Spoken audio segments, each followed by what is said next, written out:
À la une de l'actualité, le président bissau-guinéen José Mario Vaz a convoqué un conseil d'État pour partager son opinion sur le processus électoral.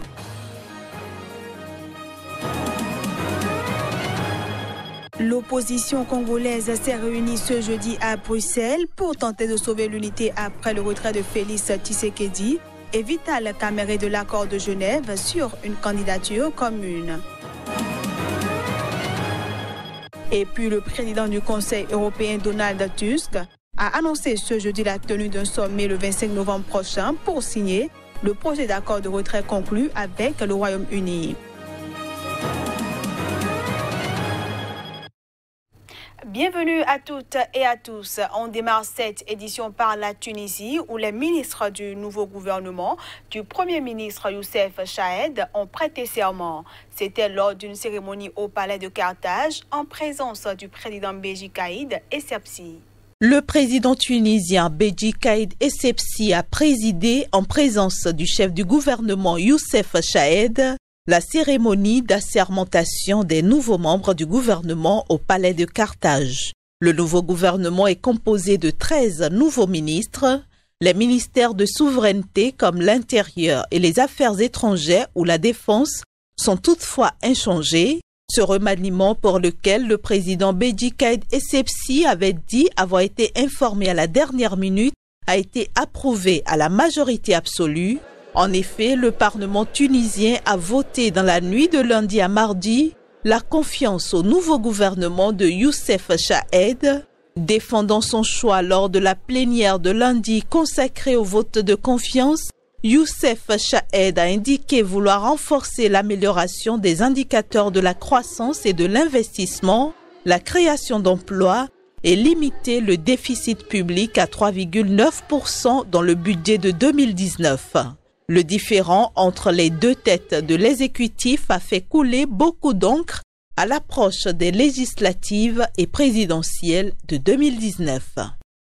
En Guinée-Bissau, après la rencontre avec les différents partis politiques, le président Vaz a convoqué un conseil d'État et ce pour partager son opinion sur le processus électoral. Report des élections législatives du 18 novembre prochain en Guinée-Bissau. Ces élections doivent permettre de dénouer la crise politique que traverse le pays depuis l'éviction en août 2015 par le chef de l'État de son premier ministre Domingos Simoes Pereira. Ce report est devenu inévitable en raison notamment du retard pris dans le recensement électoral censé s'achever le 20 octobre et prolongé jusqu'au 20 novembre. Monsieur le Président teve da parte dos conselheiros encorajamento para que exatamente o clima. Le président de la République a reçu des félicitations de la part de ses conseillers pour avoir créé un climat de dialogue entre les forces politiques du pays et le gouvernement. Cela va permettre de déterminer au plus vite le processus de recensement pour finalement choisir une nouvelle date pour les législatives. Et finalement, remarquer les élections dentro du prazo legal. On a discuté, on a abordé les questions liées aux élections, aux préparatifs des élections. Et une date est déjà marquée pour... Pas encore. Ça revient au président de fixer une nouvelle date. Le président bissau-guinéen José Mario Vaz a quitté ce mercredi soir le pays après des consultations sur le report des élections législatives du 18 novembre pour aller discuter à Abuja d'une nouvelle date avec l'organisation régionale de la CEDEAO. Lundi dernier, l'union de l'opposition a volé en éclats après que Félix Tshisekedi et Vital Kamerhe se soient retirés de l'accord de Genève, retirant de fait leur soutien à Martin Fayoulou qui venait d'être désigné comme candidat commun. Pour tenter de sauver l'unité, l'opposition congolaise se réunit ce jeudi à Bruxelles. Les leaders de l'opposition doivent aussi définir leur stratégie d'action. Les opposants congolais Jean-Pierre Bemba, Moïse Katumbi, Adolphe Mouzito et Martin Fayoulou se rencontrent ce jeudi à Bruxelles. Cette rencontre des leaders de l'opposition intervient 3 jours après le retrait de Félix Tshisekedi et de Vital Kamerhe de l'accord de Genève sur une candidature commune de l'opposition. Dans un premier temps, Jean-Pierre Bemba, Moïse Katumbi et Adolphe Mouzito devraient renouveler leur soutien à Martin Fayoulou pour sauver l'Union ou ce qu'il en reste et confirmer que ce dernier reste leur candidat à la présidentielle et qu'ils appelleront leurs électeurs à voter pour lui. Les leaders de l'opposition concèdent qu'il faut élargir cette coalition. Et dans ce cadre, des contacts auraient déjà été pris avec d'autres candidats à la présidentielle. Par ailleurs, ils doivent aussi définir leur stratégie d'action. Comment continuer à mobiliser autour du rejet de la machine à voter et du fichier électoral, par exemple. C'est la condition sine qua non d'une élection crédible, selon eux, alors que la campagne électorale commence dans 10 jours, le 22 novembre. 21 candidatures avaient été validées par la Cour constitutionnelle pour la succession du président Joseph Kabila au pouvoir depuis janvier 2001. Parlons toujours de la République démocratique du Congo. La situation sécuritaire empire dans le pays et les Nations unies s'inquiètent de l'insécurité qui menace la tenue des élections du 23 décembre prochain en de nombreuses régions de l'Est du pays. Dans la province du Nord Kivu, la ville de Beni, qui compte entre 200 000 et 300 000 habitants, est menacée par les tueries du groupe armé ADF et une épidémie d'Ebola qui a fait déjà 212 morts. La représentante de la mission des Nations Unies au Congo, lors de la réunion mensuelle du Conseil de sécurité sur la RDC lundi, s'en est dite préoccupée. À 8 jours de l'ouverture de la campagne, le 22 novembre, l'interférence des groupes armés dans les élections est redoutable, du Tanganyika au nord Kivu, en passant par le sud Kivu. Ainsi donc, les violences des groupes armés dans ces provinces clés pourraient affecter le déploiement en toute sécurité du matériel électoral et pourraient même empêcher certaines parties de la population de voter le jour des élections. Le gouvernement devra prendre des mesures dans les semaines à venir pour sécuriser le scrutin, en particulier pour garantir la participation des femmes qui représentent 50% des électeurs inscrits selon la représentante des Nations Unies.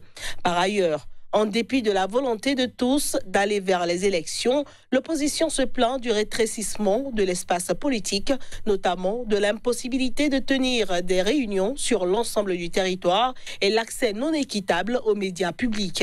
Et à une semaine de l'ouverture de la campagne électorale, l'usage de la machine à voter et la fiabilité du fichier électoral continuent d'alimenter la polémique. Au Bénin, les acteurs du monde de la pharmacie et de la santé sont en conclave de 3 jours pour une formation sur l'usage rationnel des médicaments essentiels.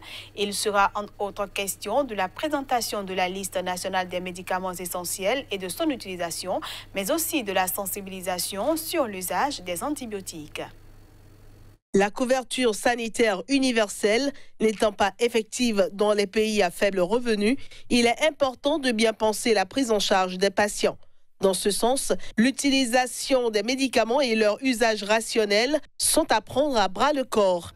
Selon les statistiques dans le monde, plus de 50% des médicaments qui sont prescrits, distribués ou vendus le sont de façon inappropriée. Et dans le même temps, un tiers de la population mondiale n'a pas accès aux médicaments essentiels. Et que ceux qui ont accès à ça, 50% de ces personnes l'utilisent mal. Ça devient une grosse problématique. C'est pourquoi l'Organisation mondiale de la santé se tient aux côtés des autorités nationales de santé pour développer donc des stratégies consistant à promouvoir l'usage rationnel de médicaments. Si le médicament est consommé comme de denrées ordinaires, ça crée encore des problèmes pathologiques pour le malade qui a consommé. C'est-à-dire que ça peut créer d'autres effets puisque le médicament qu'il a, soit c'est en quantité exagérée, soit ce n'est pas le produit qu'il doit prendre, qu'il a pris, surtout si c'est en cas d'automédication. Donc voilà les avantages, c'est pour améliorer la qualité des soins. Pour aboutir à cet objectif, la liste actualisée des médicaments essentiels, dont le Bénin est à sa 8e édition, est indispensable. Des outils importants pour éviter le gaspillage de produits pharmaceutiques et permettre leur accès à un plus grand nombre. Le président du Conseil européen Donald Tusk a annoncé ce jeudi la tenue d'un sommet le dimanche 25 novembre et ce pour signer le projet d'accord de retrait conclu mercredi soir avec le Royaume-Uni. Les détails. L'Union européenne et le Royaume-Uni se sont entendus ce mercredi soir sur un projet d'accord de retrait de près de 600 pages qui doit répondre aux interrogations sur le départ du Royaume-Uni en particulier sur le dernier point d'achoppement des discussions, à savoir la question de la frontière irlandaise. Ce jeudi, le président du Conseil européen a, lors d'une déclaration à Bruxelles, annoncé la tenue d'un sommet le dimanche 25 novembre pour signer le dit projet. L'accord est en cours d'analyse par tous les États membres. D'ici la fin de la semaine, les ambassadeurs de l'UE 27 se réuniront afin de partager leur évaluation de l'accord. J'espère qu'il n'y aura pas trop de commentaires. J'ai pris bonne note de la déclaration de la Première ministre Theresa May. Bien sûr, je ne partage pas l'enthousiasme de la Première ministre pour le Brexit en tant que tel. Depuis le tout début, nous n'avons eu aucun doute sur le fait que le Brexit est une situation perdant-perdant et que nos négociations ne portent que sur le contrôle des dommages. Parallèlement, la Commission doit continuer de discuter avec le Royaume-Uni de la déclaration politique sur la future relation entre Hollande et l'UE qui doit accompagner l'accord de retrait. On aborde à présent la revue de presse Afrique.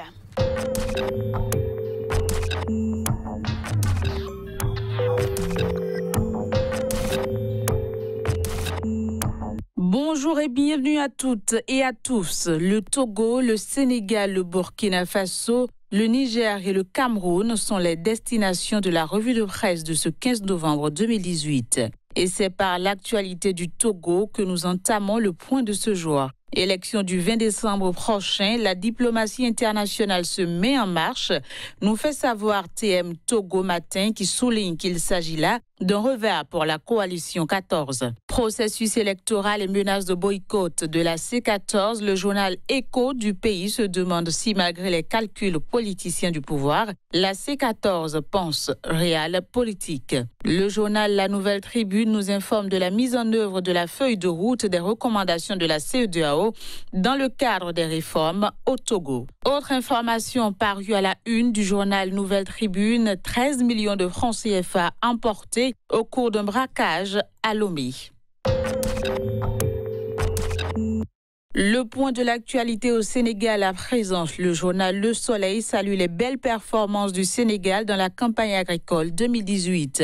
Toujours à la une du journal Le Soleil, nous pouvons lire que le premier forum francophone de Dakar a été lancé ce matin. Candidature de Khalifa, situation de la Sénat et processus électoral, une lecture de Sud Quotidien nous fait savoir que Taxaou Sénégal sort du bois et se prononce sur ces sujets. Vox Populi nous informe de la candidature de Malik Gakou à la présidentielle du 24 février prochain. On reste avec Vox Populi qui nous fait savoir que Idi change de stratégie et fait campagne avant l'heure.